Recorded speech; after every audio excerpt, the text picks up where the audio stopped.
C'est à Allanche, au cœur du massif cantalien, qu'est célébrée chaque année la fête de l'estive, rassemblant de nombreux curieux pour regarder partir les troupeaux de vaches salaires transhumant vers les hauts plateaux. Pierre Brugel, que nous avons rencontré sur place, a bien voulu évoquer cet événement et celui du travail de buronnier.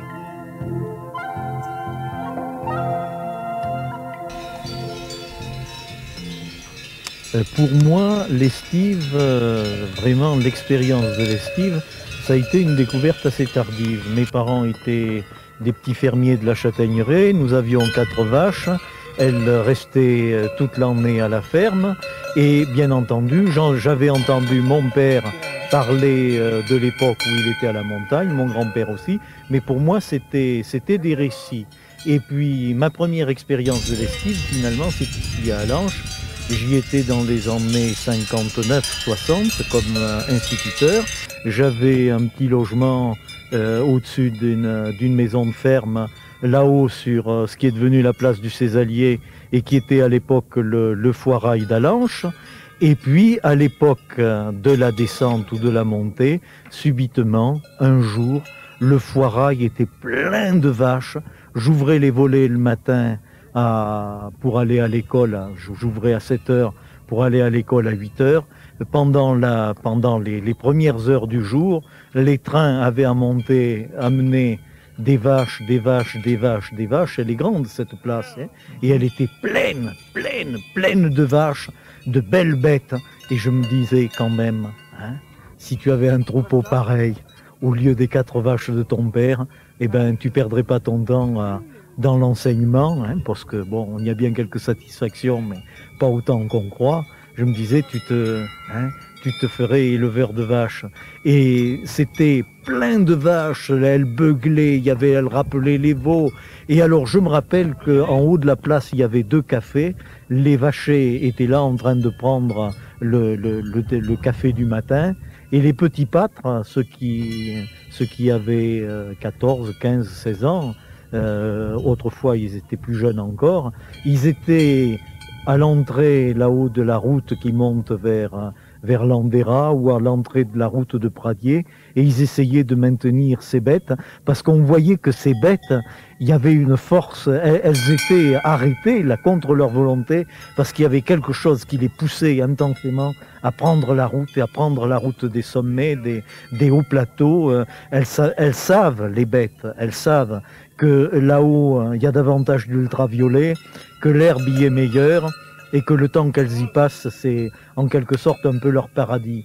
Et quand on voit maintenant les troupeaux qui passent dans la rue à Allanche, ce sont de petits troupeaux par rapport à ceux qui passaient autrefois, mais ça suffit à donner cette impression de force de la nature. Là. On les voit, elles passent et les gens se garent, et ils savent très bien qu'il faut qu'ils se garent parce que sinon les vaches les piétineraient.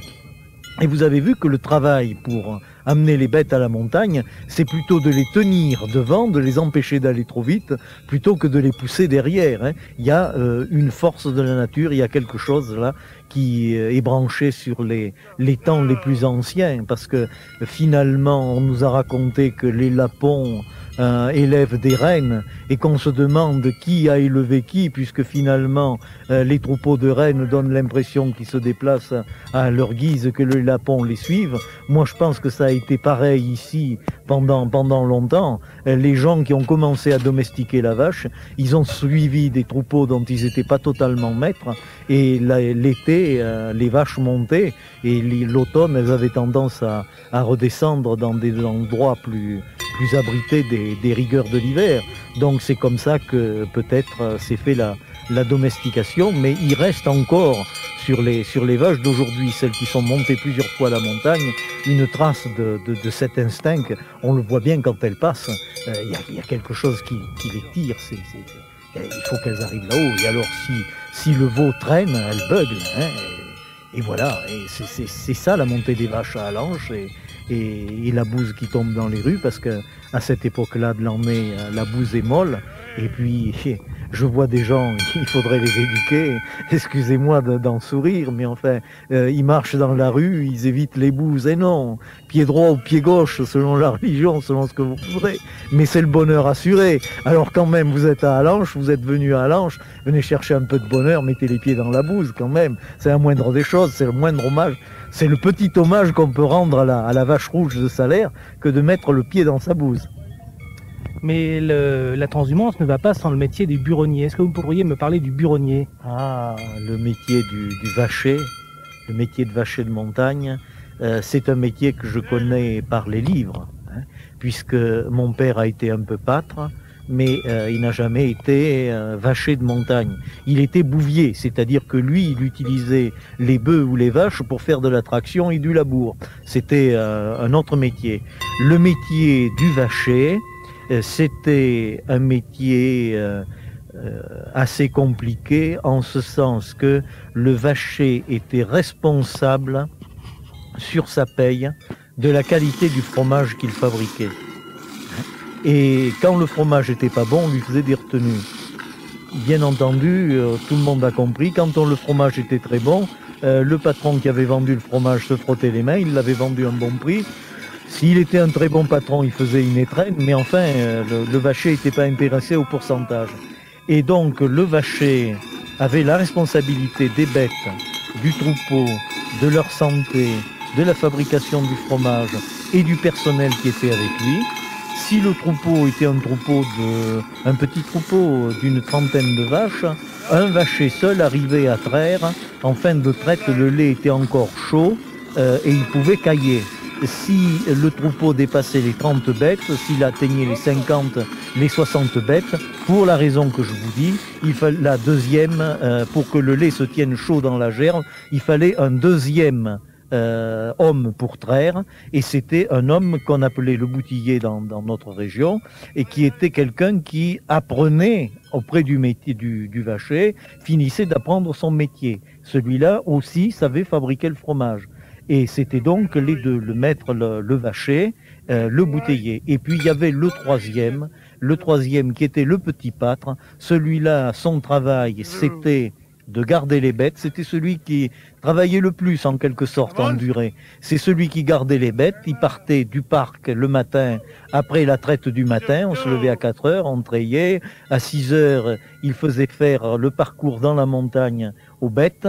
C'est lui qu'on avait dressé. On lui avait expliqué qu'il fallait que les vaches mangent l'herbe qu'elles aimaient le moins le matin quand elles avaient faim, et qu'on leur garde pour le soir l'herbe la plus tendre, celle qui leur paraissait la plus gourmande quand elles avaient moins faim. Et il y avait donc un parcours qu'il devait faire. Il devait aussi les amener à des points où il y avait de l'eau en montagne, et il devait être rentré pour 4 heures de l'après-midi la traite. Et quand les vaches étaient au parc, son métier de pâtre, c'était de connaître les veaux et d'amener le veau au pied de la mer sans se tromper. Il fallait donc qu'ils connaissent les mers et les veaux, et de faire téter. On disait que le veau commençait à téter, ça s'appelait amaïrer, mettre sous la mer. Le lait venait, la mère lâchait son lait pour son veau. À ce moment-là, on attachait le veau à la patte de devant de la vache, elle continuait à le lécher, et elle donnait le lait à l'homme qui la trayait à l'arrière. Et puis, bien entendu, il fallait quand même en laisser un peu pour le veau. Il y avait le trayon du veau, c'est le veau qui finissait de téter sa mère. Entre les deux, l'homme y était passé, le nez contre le flanc de la vache, et il avait pris le lait dans son seau. Ensuite, on vidait ça dans la gerle, récipient en bois qui gardait la chaleur du lait. On portait au buron, et à ce moment-là, dans le lait au buron, tout de suite, le lait de la traite, encore chaud, le vacher mettait la présure, et alors après ça, il fallait laisser le temps de cailler, il fallait faire les signes de croix qu'il fallait pour que les petits lutins ne viennent pas préserver, troubler le caillage du lait. Il y avait des quantités d'interdits, il fallait pas cogner, il fallait pas bouger, il fallait pas s'asseoir, surtout sur la gerle quand le lait était en train... à un autre moment, on pouvait s'asseoir, c'est pas... Mais quand il y avait le lait en train de cailler, c'était vraiment un moment religieux, là, il fallait... Et après ça, le grand moment, c'était quand le lait était caillé et que le vacher, après avoir divisé le caillé, planté cette planche que vous avez vue, qui s'appelle la natrissadou et qui sert à ramener les brisures de caillé, à les rassembler ensemble et à les séparer du petit lait. Et alors là, les bons vachers d'autrefois, ceux du siècle dernier, ils savaient que ça, c'était une opération qui réclamait de la magie. Et ils chantaient. Ils chantaient à ce moment-là. Et Pierre Besson, dont le livre Un pâtre du Cantal est inégalable, parce que c'est le seul qui a vu le vacher carreau chanter pour enchanter son lait, alors le vacher ramasse, et ça se passe bien ou ça se passe mal, selon qu'il est plus ou moins adroit. Et puis après cette opération, on fait un gâteau de tome qu'on met à fermenter dans une mée. Puis, quand elle a suffisamment fermenté, il y a 2 fermentations, donc, ou 3 même. Il y a le caillage qui est une fermentation, la fermentation de la tome, on la brise menue, on la met dans des moules, on sale, et alors là, il y a une 3e fermentation qui fait le fromage, et puis une 4e éventuellement, le mûrissement du fromage. Et ça, on aboutit, ça c'était le travail du vacher et du bouteiller 2 fois par jour. Il y avait donc 2 pièces de fromage fabriquées par jour dans les burons. Et le fromage était ensuite mis à la cave, tourné, retourné, surveillé. Dans cette cave où il y avait une petite lucarne, alors c'était au vacher de savoir ce qu'il devait donner d'air, selon la température, selon qu'il y avait plus ou moins d'humidité, il devait savoir ça. Et finalement, vers la fin de l'estive, quand les premières neiges commençaient à tomber, s'il n'était pas venu avant, le fermier venait avec un attelage, on emportait les tomes, les pièces de fromage, et elles étaient vendues sur le marché. On en gardait pour la ferme, mais elles étaient vendues sur le marché. Alors ça, c'était l'épreuve, descendre dans le char. Il fallait que le fromage tienne aux secousses du char. S'il éclatait, s'il se fendait, il était de mauvaise qualité, il se vendait moins cher, et c'est là que le maître s'en prenait au vacher en lui disant qu'il n'avait pas bien travaillé. Ça a conduit des vachers au suicide, cette affaire-là. Le fait parce que quand un vacher était repéré comme un vacher qui n'avait plus la main et qui ratait le fromage, bien entendu, l'an d'après, plus personne ne le louait. Il ne restait plus qu'à aller se foutre en l'air. C'était une affaire extrêmement sérieuse. Et quand on dit que les vachers étaient très durs avec les bouteillers et les pâtres, c'est parce qu'ils avaient toute leur réputation d'hommes engagés dans cette fabrication. Et puis alors, non seulement leur salaire qui permettait à leur famille de vivre, mais leur réputation d'hommes. S'ils rataient le fromage une année, eh ben, ils étaient foutus. Plus personne ne les prenait. Et alors, c'était le grand déshonneur pour eux. Ils recommençaient comme ils avaient commencé petit pâtre, et on leur donnait à garder des vaches qui ne donnaient pas de lait, des mônes, des bêtes à l'engrais ou des jeunes bêtes, et ils avaient recommencé au bas de l'échelle comme quand ils étaient. C'était dur pour eux de supporter ça, de devenir manaire, et quand ils avaient été un vacher qui avait du renom, vous voyez, d'où la tentation pour certains de penser qu'à la fin de leur vie, si ça marchait pas, il y avait un sorcier qui était pour quelque chose, qui avait jeté un sort, etc. Les fins de vie de vacher étaient quelquefois épouvantables de ce côté-là. Tout ça parce que c'était une discipline, une responsabilité très fortement intériorisée. Le vacher fabrique du fromage, et donc voilà le fromage qu'il fabrique. Et ben c'est cette pièce de fromage qu'il fabrique qui donne la valeur du vacher, qui donne la valeur de l'homme. Il y a peu de gens aujourd'hui qui puissent vous montrer, ça c'est mon boulot, vous voyez, et je m'engage là-dessus, et c'est mon boulot qui dit ma valeur. Merci Pierre Bourgel.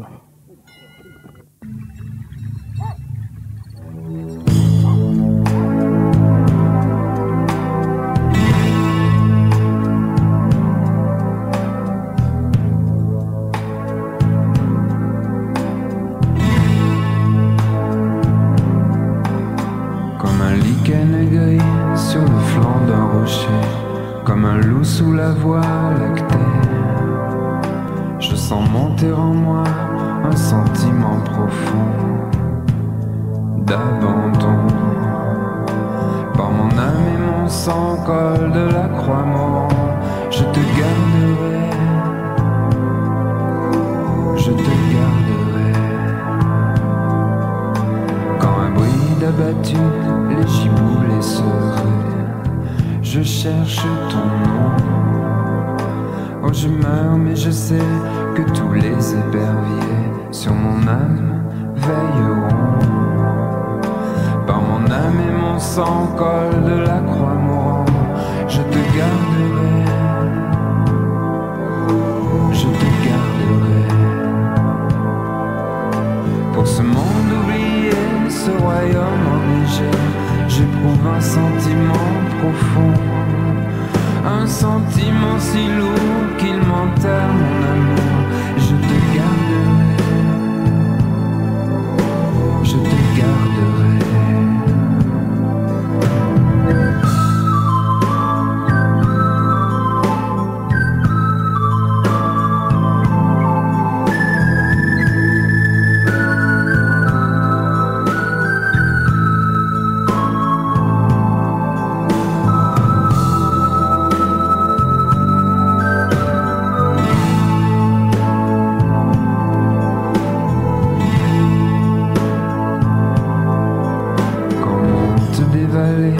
Les animaux brisés par le désir transhumant, je te prie de sauver mon âme de berger, je suis innocent.